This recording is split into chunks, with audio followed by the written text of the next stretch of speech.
This winter hasn't been so rough. Dark days. It was cold, but still it wasn't cold enough. Freezing turkey fries fine. And at least I survived.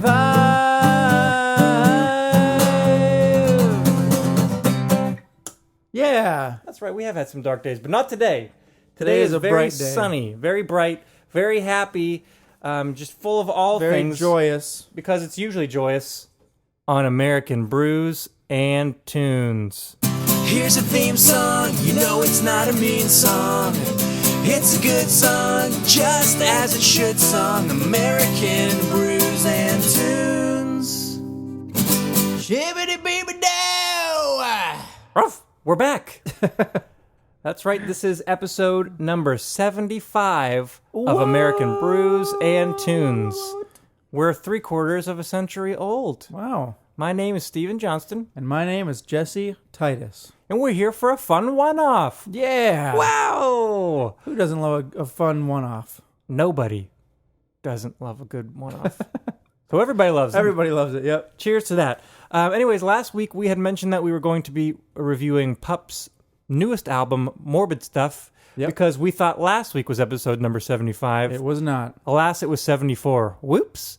So we're like, you know what? Let's record Pup's first album, Yeah. and then, let's review it, and then let's review Morbid Stuff. Yeah. So their first and a their one first and a two. and most recent. Yeah, so we'll do 2 one-offs in a row. Can you believe that? Heck yeah. I believe it. I believe it 100%. 100%. Is it percente or percento? Porcento. I have no idea. You just kind of mumble it so it could be... Percente. Yeah, so that way, is Like it an that? O or an A? I don't know. Porcento. Yeah, that's exactly correct. Perfect. Anyways, on this episode, we will be reviewing Pup's debut album, self-titled Pup. Yes. And we'll be having some fun beers that go together well. Having some very fun beers. They're both from Bearded Iris, one of our favorite Nashville breweries. Are they New England-style IPAs, you might ask? And I might answer, they are not. What? I know, pretty crazy, right? That's super crazy because almost everything that we have from them is a New England-style IPA. Yes. The first beer, well, there are two beers. We're going to be trying one this episode and one the next episode. And the first one that we're going to be trying is called One Man Band. Ooh. And both of these beers were released on their 3rd anniversary. Yeah, they're both barrel-aged. Yes. So the first one, One Man Band, is an English barley wine. And it says, a harmonious instrumentation, thoughtfully aged for 24 months in 20-year wheated bourbon barrels. I believe it was Pappy Van Winkle barrels. Pappy Van Winkle. Are you familiar with that distillery? No, but K-Dog mentioned Pappy Van Winkle. Or no, Bobbert did. Bobbert did. It's a very sought after. I'm looking up on the Untapped, and I can confirm they're 20-year Pappy Van Winkle bourbon barrels that they've been aged in for 2 years. So they've been aging these since their 24 first months. birthday. Yeah, that's true. Crazy, huh? Weird. And we'll tell you what the next beer is on the next episode, but I can promise you that it is related somehow. Somehow related. Somehow, one way or another. Anyways, what say that we crack this one and give it a little look over, a little look-see, a little sniff-ski, and maybe a little taste-ski? Maybe a little vol? Yeah, we'll give it a little sniff ski, a little taste ski. Yeah. It was we had gone to the 3rd anniversary of Bearded Iris, and we actually made an Instagram story. So if you were following us that day and a half, you got to saw it. watch it. Yeah. So we stood in line. It was a huge line, and it probably took us like maybe 4 4 hours to actually get up to where we could purchase the beer. Yeah. But whilst we were waiting in line, they had beer for sale, so you could go into the bar inside Go in, and order grab yourself a beer, brew. walk back to your spot in line, take a nice Instagram video of the whole long line, because that's what you do whenever you have an Instagram page. You take videos of things that you do. They released this beer among a couple others. One of which I was very excited for was the Triple Home Style. Now, on the episode where I reviewed the 2 Bon Iver albums, I had the Single Home Style, their flagship beer, and the Double Home Style. Can you imagine if I was to review a 3rd Bon Iver album? I could go ahead and try the Triple Home Style. You could get the Triple Home Style, yeah. But do I want to review a 3rd Bon Iver? Nah. Not that it would be bad, but Why don't you want to? Because I don't know. He's not my favorite. I respect him. Yeah, It's as just you not should. my favorite. Now, in looking at this beer that it's all poured, it's a strange color. It's a very strange color. It It kind of looks looks like, like dirty, like muddy water. what I was brown thinking water. is it looks like a darker apple cider, Oh, good. That's actually a very good like a very descriptor. dark apple cider, Because it's dark like brown. you can't see through it. It's kind of cloudy, but in the way It's that not- that apple cider's cloudy. Yeah, and it's not like not hazy. it's not like a stout color either. No, it's a very literally strange a very color. weird brown color. I mean, light definitely comes through it. Not 100%, but you can kind of see a little bit of light through There's it. also a lot of sediment up in there. It smells a little boozy. Actually, it smells quite boozy. Get a whiff of yourself and see what you think. Ooh, doggy. There's a sweetness and a booziness to it. I forget. Yeah, how do you wow. describe that? What would you say? All I can think about is apple cider now. Well, try not to think of apple cider because I don't think. It definitely, you can definitely smell the bourbon. You know what? The I bet liquor. you a bourbon barrel aged apple cider would be delicious. Probably. But that's beside the point. That's for another time. Maybe you could just Anyway. make your own by mixing bourbon and apple cider, Yeah. make it into a cocktail. I think this smells awesome. It really, I can smell the barrels they aged this in. Yeah, you can really 100%. even a little like wood aromas. Definitely wood. Yeah. Yeah, You it can smells definitely really smell nice. wood. You can smell the bourbon, the booziness of it. Yeah, I'm really curious to taste it. Shall we give it a clink and a try? Let's do it up. As we always say on American Brews and Tunes,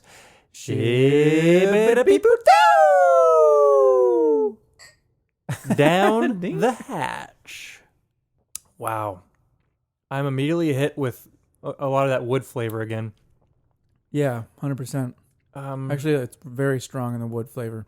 Unlike all of the other stouts from Bearded Iris that we've had, like they've got that Moon Dust one, they've got what I can't remember the other ones they've had. There was a moon pie one, a chocolate one. They were all really indulgently sweet, like really intense and sweet. Yeah. This is not sweet.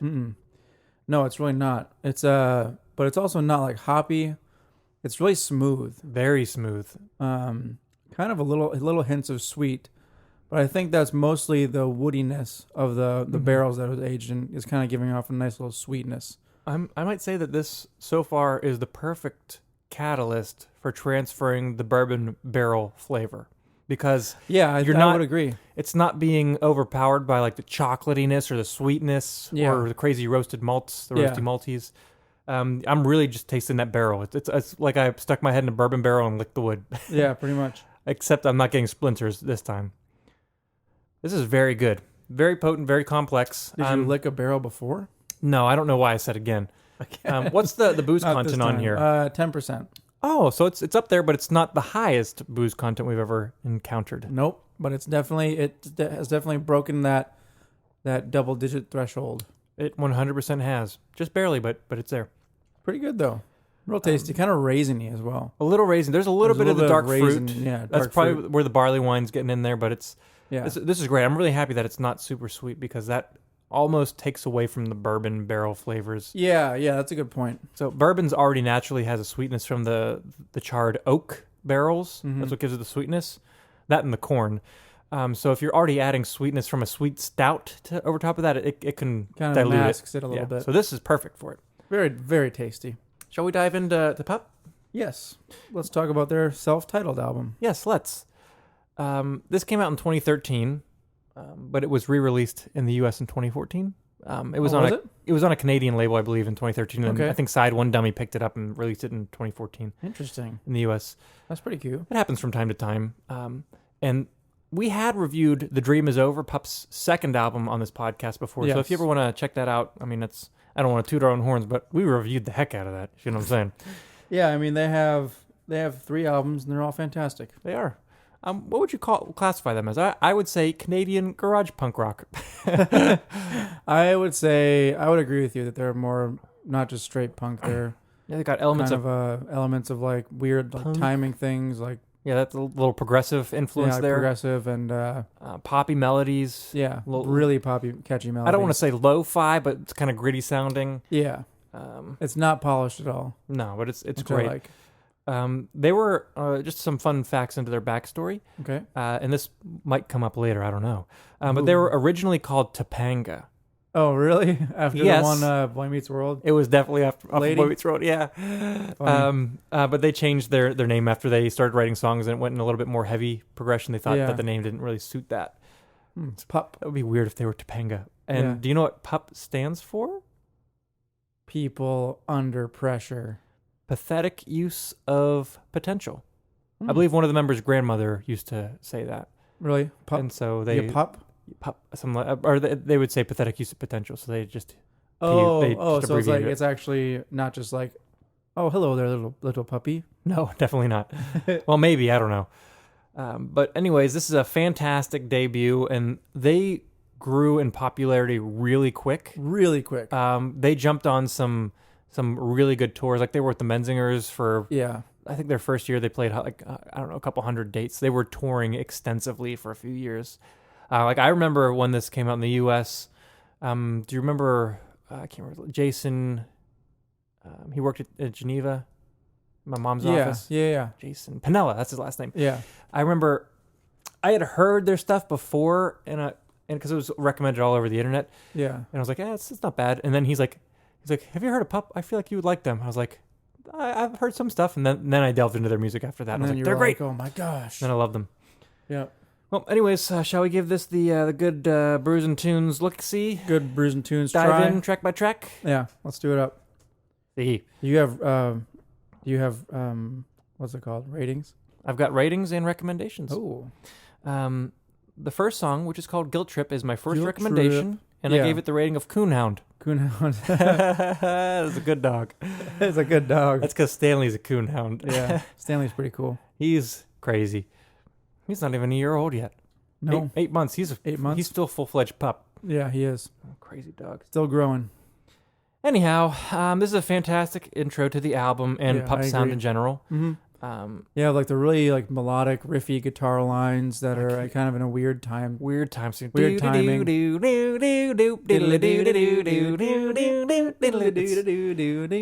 It sounds like it fits, but then when you listen to it and you try and keep time, you're like, oh, I think they add an extra beat here and there. every other measure. Yeah, I so. think that's a really common theme throughout most of their albums is that if you know anything about time signatures, what they'll do is like say they'll have like a measure of 5/4, and then they'll have a measure of 4/4, Mhm. measure of 4/4, measure of 5/4. In this song, they do 7/4, so it's probably a measure of 3/4 and 4/4. Yeah, So it's some subdivision of that, but Yeah. it's very interesting.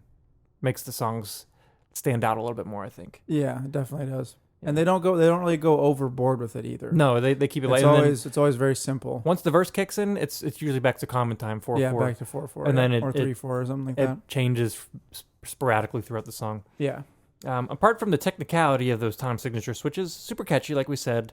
The verses are good, but I think the choruses are great. mm-hmm. Now that you're gone, I'm back on my own. And thematically, this song is about a toxic relationship with a Mhm. girl who manipulates him. And even though she ended it, he still wants her back. and he feels guilty about it. Yeah, he's on a guilt trip. Yeah. Oh, title. Shall we move on to track number 2? Let's. This song is called Reservoir. Reservoir. I gave this a love rating this of song. Black Lab. Black Labs are pretty awesome. They're pretty awesome. I didn't recommend it though.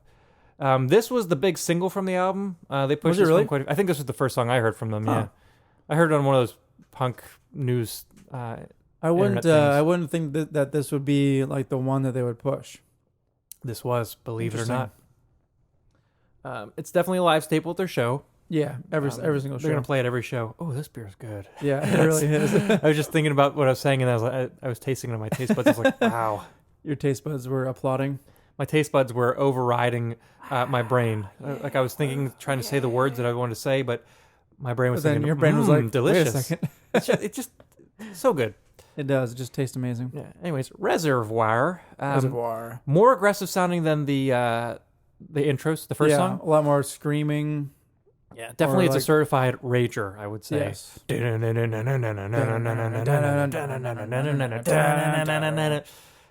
It's got some fun different sections in the song. I think it kind of takes some turns, but all in all, it's high energy the entire way through. The singer, Stefan. Stefan. I always want to say Stephen because I hate think the name it's Stefan, Stefan. but it's He spells it- Stefan, so yeah. it's definitely Stefan. Yep. I think that he's using the term reservoir as a metaphor, either for a failing relationship or for a mental state or for substance abuse. Meet me at the reservoir. I think probably a combination of all three. Yeah, because is this a song where one of the lines are, my lungs are killing me. I didn't even get high.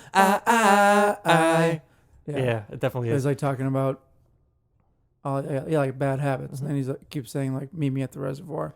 But maybe he's talking about a literal reservoir. Could be. Meet there to. You never know. They reference a lot of specific places and stuff in their music, so perhaps. Yeah, they do. But I feel like if they were talking about it, they would specify which reservoir. Mm-hmm. Maybe not. Let's move on, shall we? We shall. Track number 3 is called Maboo. It's my second recommendation. I gave it Maboo. a rating of Cairn Terrier. Cairn Terrier. Just like Buster. He was my dog growing up Yeah. from the Cairn area of Scotland. Oh, okay. He was bred to small. It's a small breed of dog. They were bred to climb into rocks and kill vermin. They would chase them into rocks and kill them. And my dog Buster, he had a seizure disorder, and we had to give him this medicine that actually kind of dumbed him down a bit. Yeah. Phenobarbital for all of you pharmaceuticals out there. For all you pharmaceuticals.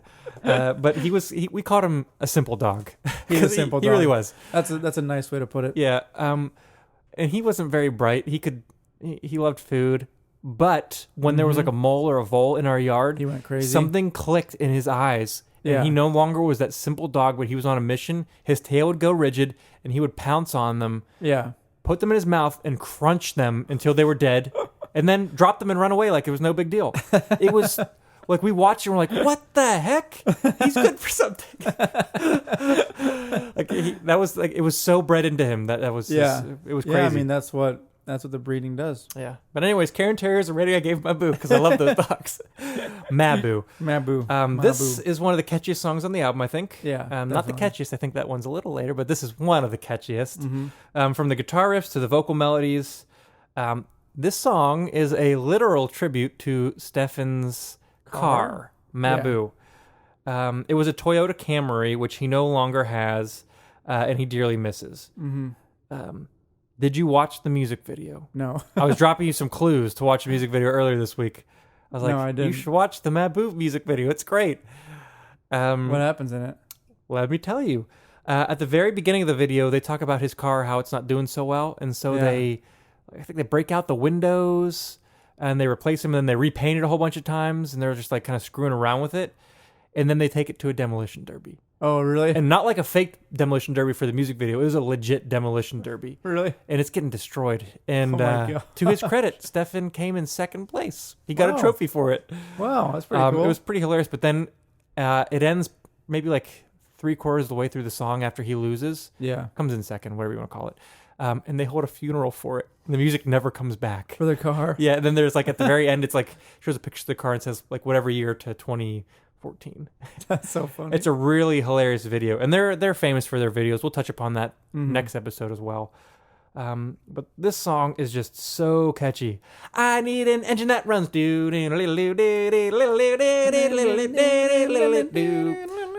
guitar line's so I good. need an engine that runs. Yeah. Fantastic song. Do you have anything else to say about Maboo? Great song. I love it. Let's move on to track number 4, which is called Never Try. I give this a rating of Yorkie, another small dog. Yorkie. Yeah, you probably aren't as... They're smaller than Cairn Terriers. Are they really? Yeah. Ooh, I would not like it. Do you remember Willie's dog? Oh, right. Yeah. That was a toy Yorkie, so that's even Toy smaller Yorkie, than regular oh. ones. Jeez. I know you're not a big fan of small dogs. I like small Not dogs, really. so that's a personal preference, I guess. Yeah. Everyone's got their own dog's opinions. I think this song is where the album starts to finally cut you a little slack. It starts to slow down a little bit. It's a nice change of pace. Yeah. There's a part in the song when it cuts out in the verse, and the bass guitar plays, and he hits the string at the exact same time that the drummer hits the ride cymbal. Mm-hmm. And I know there's no harpsichord playing, but every time I hear it, It kind of sounds like a harpsichord. sounds like a harpsichord. Dude, in the morning when I make up, dun, dun, dun, dun, dun, it's just a face, bump, bump, Yeah. but during the verses, I'm just always think harpsichord. I don't know why. But this song's about growing up and not wanting to growing up. or not Yeah. wanting to grow up, or not being able to grow up. Perhaps I'm not entirely sure, but it's kind of fighting that or not being happy about it. My favorite line is in the second verse when he says, "Am I too old to be camping out on my back Yeah. porch?" Yeah. Because sometimes I want to camp out on too my back porch. old to be camping out on my back porch. Yeah. So good. Yeah. Anything Yeah. else? Yeah. I like that line too. It's a great song, and like I said, it's a little bit slower than the rest of the songs. So it's like getting you it's slowing you down in that mood and prepares you for the next song. Mm-hmm. Track number 5 is called Yukon. I gave this a rating Yukon. of Frenchie or French Bulldog, depending on what you want to call them. Who doesn't love a good French Bulldog? I'd say this is probably the slowest song on the Yeah, album. I think so. It definitely gets a little bit more intense later on, but it's definitely a more reserved, pulled back song. Yeah. I'd say this is probably the centerpiece of the album. So I think the longest song on the album, Okay. unless the last song is, I can't remember the time lengths. But this song is about him and his sister venturing through the Yukon. I guess they used to go camping up there. And it's like a super isolated and fairly uninhabited region of Canada. I think it's like Yeah, north the Yukon and west. Valley. Yeah. Yep. Super catchy. But like I said, for a slow song, it gets intense, and there's a guitar solo that rips. Mm-hmm. Yeah. Yeah, it gets intense near the end of the When near we the s- end of the song. When we saw them, they played this, and I was like, oh, so good. Yeah, it was We saw awesome. them after The Dream Is Over came out, and so they played a nice blend of songs from both albums. Yeah, They're coming to Nashville again soon now that in their third album's out. September. Ooh, it's going to be good. September, right? Yeah, sometime in September. It's gonna be I can't remember. awesome. I bought my tickets, but I have no idea when it is. Yep, I bought the tickets as well. First day they were on sale. Yeah. I think I bought them second or third day. Really, I'm glad it didn't sell out quick. 'Cause I know. I'm surprised it didn't actually. I feel like it's at a larger venue than the last time. right. We saw them at the High Watt. Now they're playing at the Cannery. Yeah, Yeah. so it's like double the size maybe. Yeah. Which is good. Yeah. I feel like they really have just like burst. They really did. As much as you can become an overnight success in music, they What do they kind of say? are. You become an overnight success after 15 years. Something like that. That's really. that's what they say, because a lot of people think you're an overnight success, but really you've been working at it for so long. Oh, I see what you're saying. Yeah. like you know Chris Stapleton. yeah. Like he popped up out of nowhere, and everyone's like, he's an overnight success, but he'd been playing and writing with people for years. yeah. So he's the overnight success after 15 years. Yeah. Makes sense. Let's move on to track number 6. This song is called Dark Days. This is my next recommendation. I give it Oh. a rating of Pug. Pug. Everyone loves Pug. They're squishy and they're funny and they have Yeah. breathing problems and their eyes are They bad. have breathing problems. They yeah. really do. I know they do, just from all the forced breeding upon them. They're bred to have those squished Really noses squished and the buggy faces. eyes. Yeah, it's Yeah. actually not good for them, No, it's not. Pugs lead sad lives. but they're happy. Well, probably. They're treated while they're happy. Yeah, that's All true. dogs are, for the most part. Yeah. This I'd say is my favorite song on the album. Really? And it's my opinion, but I'd say it's the catchiest. That's definitely subjective, Yeah, for sure. but But I you- think you- it's hey, the catchiest. Hey, you're allowed to have opinions. I am. Thank you for validating, Jesse. Mm-hmm. Since Jesse agrees with me that this is the catchiest song, on the, I jest. But I think this song is splendid the whole way through, from the Yeah, it's pretty awesome. chord choices, the melodies, the guitar. It's fantastic. Yeah. Um, Seems like it's probably just about reflecting on the past, yeah, and like it's kind of a hopeful song. it's kind of about getting a hopeful song. It's about being in a really difficult situation and persevering. Mm-hmm. Now in the first verse, they mention a funeral.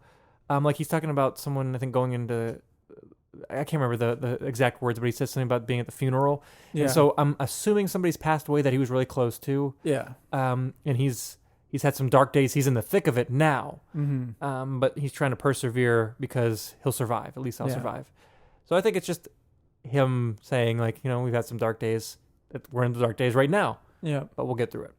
It's really, it is a Will- positive song, even though it's Will about you a sad will thing. you ever not be in dark days? Yeah. I don't know. Why not? Just seems like there's always crap being thrown at you. Yeah, but you don't always have to be in the dark days. True. You can choose to. Maybe it's To, all about your mindset. What's that word when you pass above something? Transcend. Yeah, you can transcend your dark days. You can Yeah. transcend what the world throws at you. PMA. Not to say that you can transcend everything. Like on the off chance that you like have a lost loved one, Yeah. I think you're allowed to be in the dark days. Yeah. Yeah, but I mean, if you're just like really having some crummy times, maybe you should like step back, like kind don't of know. reflect on your life and Take your mind in a different direction and just, have a good day. Just Yeah. do something fun. I don't know. do something fun. Yeah, whatever that means to you. Let's move on, shall we? We shall. Track number 7 is called Lionheart, and I gave this a rating of Beagle. Beagle? Yeah, because they probably have the hearts of a lion in them. Maybe. They've got more of a heart than the Cowardly Lion. Do you have a least favorite song on this album? No. If you had to choose one. If This I might had be to it. This might be mine. choose- Lionheart might be my least favorite, even though I still really like it. It might be this. It's either this one or the next one. Those two are maybe candidates. But this song's great forward to backward. That's why I didn't Yeah. give a number rating system. Yeah. Yep. But Lionheart was written when they were still performing as Topanga. Believe Oh, it or really? not. Oh, and callback before I move on Lionheart. on the song Maboo in the music video. Mm-hmm. When they're showing them like repainting the car, he goes into his glove compartment, and on the front of the glove compartment says Topanga. Oh, yeah. And then when he opens it, it's his lizard.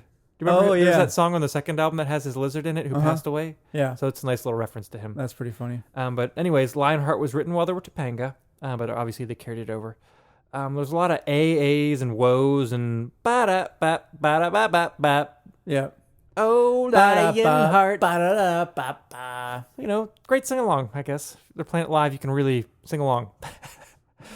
Let's move on. It's about having a lion heart and About being courageous, I guess. I don't know. Yeah, being courageous. I can't remember if he's talking about himself or a friend, but Well, I don't really either care. way, it's Have probably a lion heart. referencing The Wizard of Oz.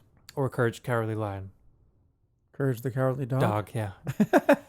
I'm getting my references mixed up here. You're getting all of them mixed up, man. Yeah, let's do a dead end circle and move on to the next song. Okay. The next song is called Cul-de-sac. I gave this Cul-de-sac. a rating of Saint Bernard. St. Bernard. A lot bigger than a beagle, but I like St. Bernards. Beethoven, they're huge. Mm-hmm. This is another slightly slower jam, not as slow as Yukon by any stretch of the imagination, but still heavy.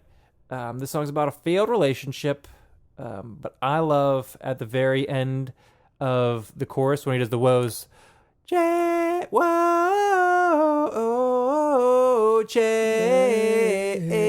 Change, and it's doubled Yeah. by the guitar, like that really.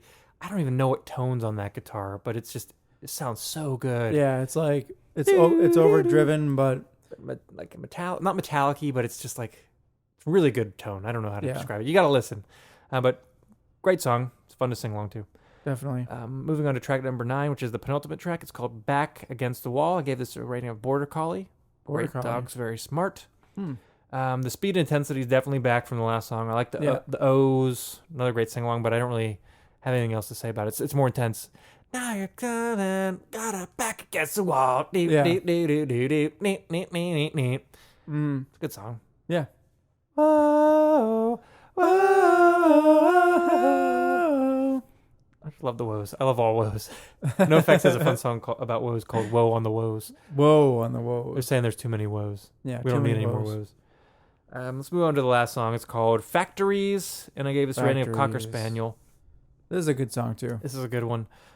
This song is about, and this is a weird song. Do you know like the actual story in this song?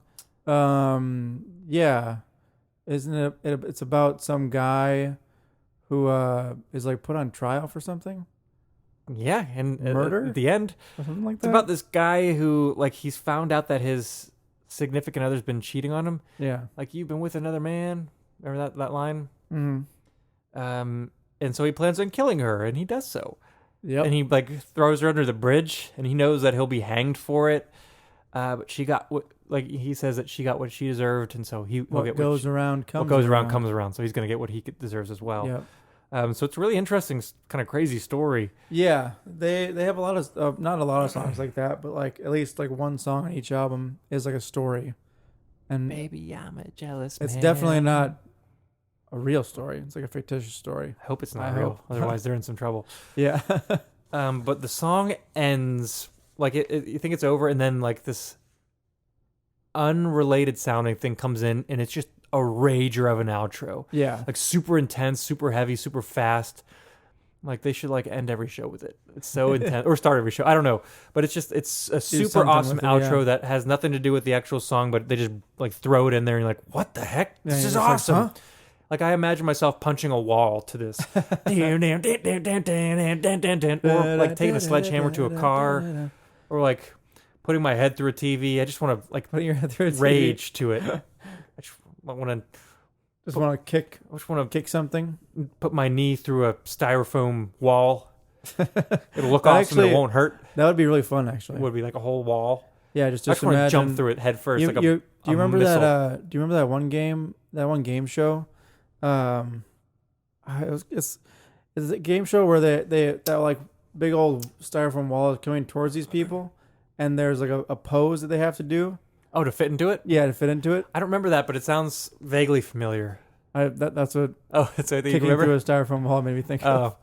Oh, funny, but I think this is a great album. Yeah, it is. It took me like I remember hearing it on. It was either on thedyingscene.com or punknews.com. They were really pushing this album. I remember hearing. I was like, oh, it's not bad. Yeah. But then I revisited it.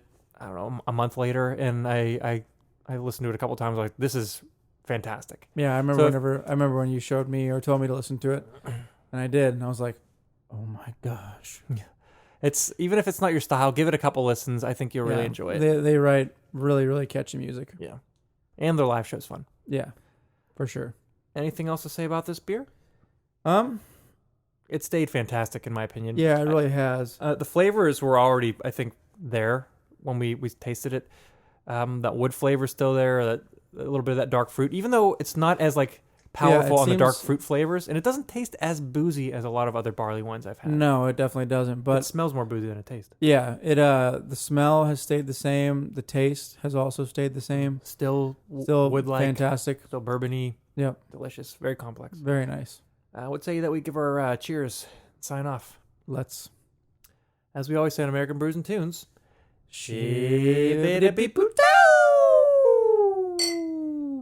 down the hatch.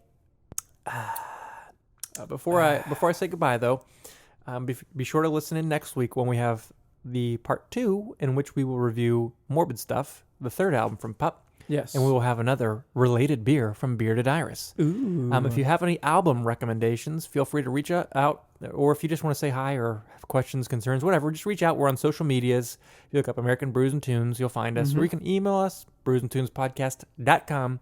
Or if you really want to, go to our website. What is it? Brews and Tunes, American Brews I think and it's AmericanBrewsandTunes.com. No, it's .com? Or is it BrewsandTunesPodcast.com? Oh, I got our email wrong. Our email is AmericanBrewsandTunes@gmail.com. The All right. website's brewsandtunespodcast.com. Okay. So there you go. Housekeeping on my housekeeping. Once again, my name is Stephen Johnston. And my name is Jesse Titus. Thanks for listening to American Brews and Tunes. Here's a theme song, you know it's not a mean song. It's a good song, just as it should song. American Brews and Tunes. Shibbity-beeby-da.